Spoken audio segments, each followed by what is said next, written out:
Okey, baik. Soalan seterusnya adalah soalan untuk soalan yang kedua bagi paper 2 bagi form SPM 2016.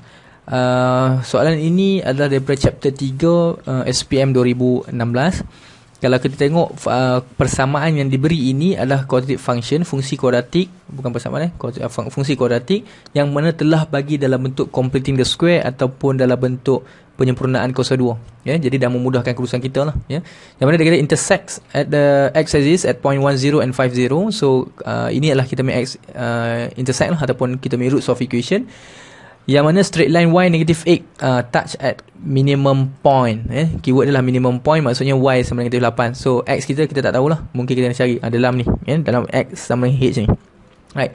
The first one is find the value of h and k. Okay, so bagaimana kita nak cari value of h dengan k?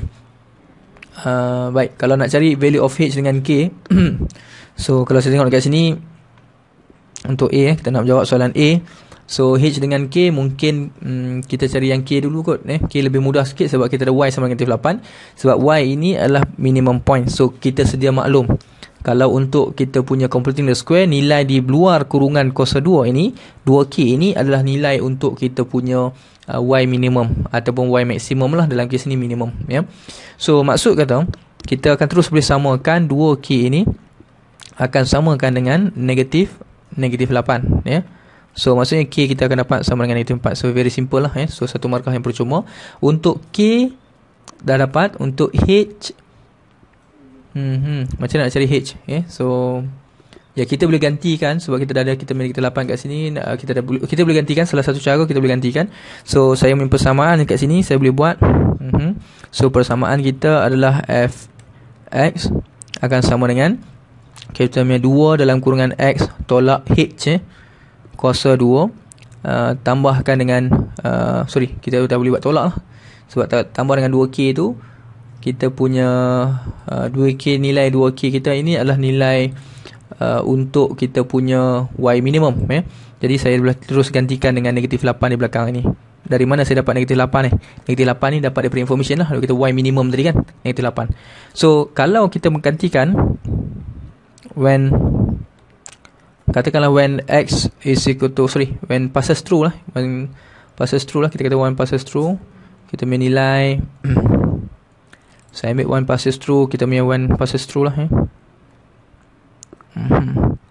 Passes point kita punya, kita passes point apa ni? Passes point, kita ambil salah satu point lah, 10 ke 50 pun boleh. Saya ambil 10 lah, senang. So saya passes through point 1 dengan 0. So kita akan dapat apa ni? Kita akan dapat kita punya fx sama dengan 0, 2 sama dengan 1 tolak h kuasa dengan 2 tolak 8. So selesaikan lah. So pindahkan 8, ini simple matematik 2, 1 tolak h kuasa 2. So bahagi dengan 2, so kita dapat 4 sama dengan 1 tolak h kuasa 2. So pindahkan jadi plus minus 2 sama dengan 1 tolak h. Right. So kita boleh ada dua jawapan. So kita punya, bila kita ambil 2 sama dengan 1 tolak h, so h kita akan selesaikan, kita akan dapat berapa ni? H kita akan dapat sama dengan 1 negatif 1. Satu lagi h kita akan sama dengan, kalau kita ambil negatif 2 sama dengan 1 tolak h. So kita akan dapat h kita adalah sama dengan h sama dengan 3. Jadi persoalan dia, h yang mana kita nak guna pakai? So h yang mana kita nak guna pakai? So ini kita kena fikir secara logik lah. Fikir secara logik. So agak-agak boleh fikir tak macam mana kita dapat kita punya h? Adakah kita nak pilih h sama dengan 1 ataupun 3? Ataupun kedua-dua sekali jawapan kita?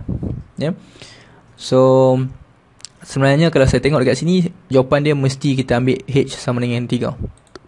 H sama dengan 3. Kenapa kita perlu ambil h sama dengan 3? Okay, kenapa kita perlu ambil h sama dengan 3? So saya concludekan h sama dengan 3, kita punya k kita sama dengan negatif 4. Okay, k sama dengan negatif 4. So h kita ambil h sama dengan 3 ni. Kenapa? Persoalan ni kenapa? Ini tak boleh ambil. Agak-agak kenapa kita boleh terfikir? Kenapa h kita ambil 3? Sebab kalau kita fikir secara logik, saya ambil logik lah, kita ambil logik akal.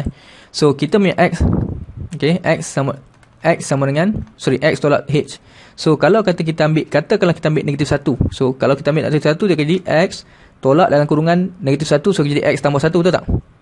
So kalau saya samakan dalam kurungan ini samakan dengan kosong, kita dapat X sama dengan negatif 1. Logik tak negatif 1 ni akan jadi titik minimum kita? Logik atau tak logik? Memang tak logik lah. Sebab dalam soalan ini dia kata kita punya point 10 dengan 50 ini adalah point untuk kita intersect. So kalau saya lukiskan secara lakar macam tu, dia akan jadi macam ni lah.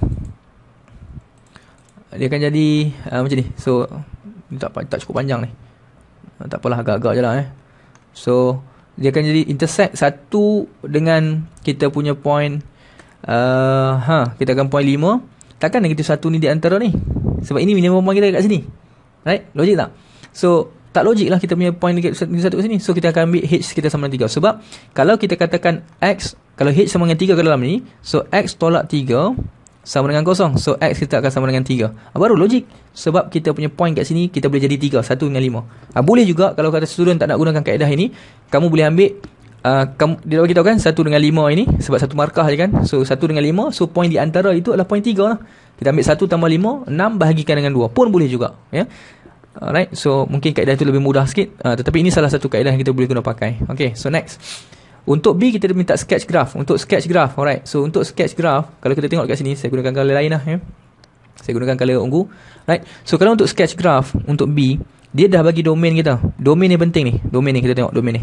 Jangan lukis di antara lebih daripada kurang daripada 0 ataupun lebih daripada 6. So pastikan limitation kita di antara 0 hingga 6 sahaja. Jadi maksudnya untuk kenal pasti, so kita nak tahu lah dekat sini dekat mana kita punya 0, sebab ni 1 6. So dia kurang sikit pada graf kita ni, lebih sikit pada 5 yang saya lukiskan dekat tadi, right? So maksudnya saya dapatkan dulu point kita. So when X is equal to 0, so point kita akan dapat apa? Allahu Akbar. Right? So point kita akan dapat apa? Bila X sama dengan 0, so dalam persamaan kita tadi, kita boleh masukkan kita punya equation N sama dengan 0, so F 0 akan sama dengan 2 dalam kurungan X. X ni dah sama dengan 0 kan tadi kan? Okay, so X sama dengan 0. So 0 apa jadi macam ni? Alright. Okay, so X sama dengan 0. So X sama dengan 0, tolak dengan 3 kuasa 2, tolak dengan 8. So kita akan dapat 0 tolak 3, negatif 3, 9, 9 negatif 3, 9, 9 dah 2, 18, 18. So kita dapat Y dia sama dengan 10. So bila mana F when jugalah so when samalah, saya terus buat. So F sama dengan kita punya 6. So kita dapat 2 dalam kurungan 6 tolak 3, kuasakan dengan 2, tolak dengan 8. So 6 tolak 3 sama dengan 3, kuasa 2, 9 juga. 9, 18 tolak, so kita dapat 10. So maksudnya ketinggian kita akan jadi sama lah. So kalau saya lukis dekat situ, kalau saya lukis kat situ, kalau saya lukis lakarkan kat sini, so kita akan dapat macam mana? So kalau saya lukis, saya punya ini Y axis. Sorry lah so lakaran kita mungkin akan nampak tak apa nak cantik sebab saya gunakan pen digital. So ini point 10, ini point 8, dia turun, dia akan naik pergi ke 10 balik. Right, so dari sana mungkin tak apa nak cantik lah so tapi kamu kemaskan sikit lah. So ini X kita kena label. So ini FX kita, ini FX kita, right. So point ini kena mark lah. So point ini point berapa ni? Ini point 1, right. Ini point 5, alright, ini point 5. Berapa titik minimum kita? Boleh agak kot. Titik minimum kita akan jadi 3, alright, koma, negatif 8. Dari mana saya dapat titik minimum? So tadilah kita selesai tadi yang bahagian A. So kita punya X kita kan 3 tadi. So X kita sama dengan 3 tadi. So X kita sama dengan 3. Y kita jangan ambil untuk K. Ini K bukan Y. So Y kita adalah Y yang asal kita, iaitu negatif 8. So basically ini saja point kita. Yang mana so kita ni range kita lah. So ini so ini adalah 6. So yang mana ketinggian kita kedua-dua ini adalah ketinggian yang sama. Kita anggapkan sama lah walaupun lukisan saya ingat sikit ni. Right. So ini adalah sama dengan 10. Okay, dia share lah. So bila mana kita punya point kita punya X sama dengan 0 kat sini, so Y pun sama dengan 10. Bila X sama dengan 6 pun Y sama dengan 10 juga. Equation ni dah cantik. Graf kita dah cantik. Tak cantik lah, lukisan saya memang tak cantik. Tapi kita anggap cantik je lah So kita punya equation sebenar X tolak 3 kuasa 2 tolak dengan 8. So selesai untuk bahagian 3 markah untuk bahagian B. Untuk bahagian C pula, bagaimana kita nak selesai untuk bahagian C? Untuk bahagian C, if the graph is reflected about x-axis, write an equation of the curve. Okay, so maksudnya graf kita tadi macam ni. So kalau reflect dekat x-axis, apa bentuk macam mana dia akan jadi? Dia akan jadi bentuk terbalik lah. Yang 10 ni akan jadi negatif 10. Dia akan naik pergi pada negatif 8. Dia akan turun pergi pada 10 balik. Tapi 1 dengan 5 tak akan berubah. Tetapi dalam kes ni bukan nak solo case. Dia nak equation saja. Equation senang lah. Nak cari equation is very simple. So kalau kita ambil fx, ni equation asal So 2 dalam kurungan x tolak 3 kuasa 2 tolak 8. So untuk reflect, kita akan dapat negatif fx. Fx. Saya akan negatif terus kita punya jawapan. Negatifkan keseluruhan. 2x tolak 3 kuasa 2 tolak dengan 8. Kita darabkan dengan negatif. So kita akan dapat negatif 2. Yang ni tak perlu kembang So biarkan macam ni. So tambah kita tambah dengan 8. So nampak. So ini equation asal. Equation akhir. Kalau kamu nak kembangkan pun boleh jugalah. Kalau kembangkan equation itu. Ataupun kamu biarkan macam ni saja pun dapat markah penuh jugalah. Sebab apa ini pun equation tapi dalam bentuk completing the square juga. Alright. So kalau kau tengok dekat sini, so equation ni dah cantik. Dia satu markah aja pun. Tak perlu kembangkan lah, biarkan macam ni saja. So equation dah cantik. Sebab apa? Sebab equation ini dah reflect kepada x-axis. So kenapa saya kata dah reflect kepada x-axis? Sebab kita boleh nampak graf ini akan jadi graf masam. So dah graf negatif. So dia terbalik. Yang mana kita reflect kan, kalau kita boleh bayangkan x ini di bahagian bawah ni, partition ni, bahagian bawah ni, dia akan naikkan ke atas. So yang mana paling minim negatif 8 tadi, dia akan jadi maksimum jadi 8 pula. Positif 8 lah kita dapat. So ini perfect. Okay, so itu untuk soalan nombor 2 Kita boleh sambung dengan soalan 3 sebentar nanti. Terima kasih.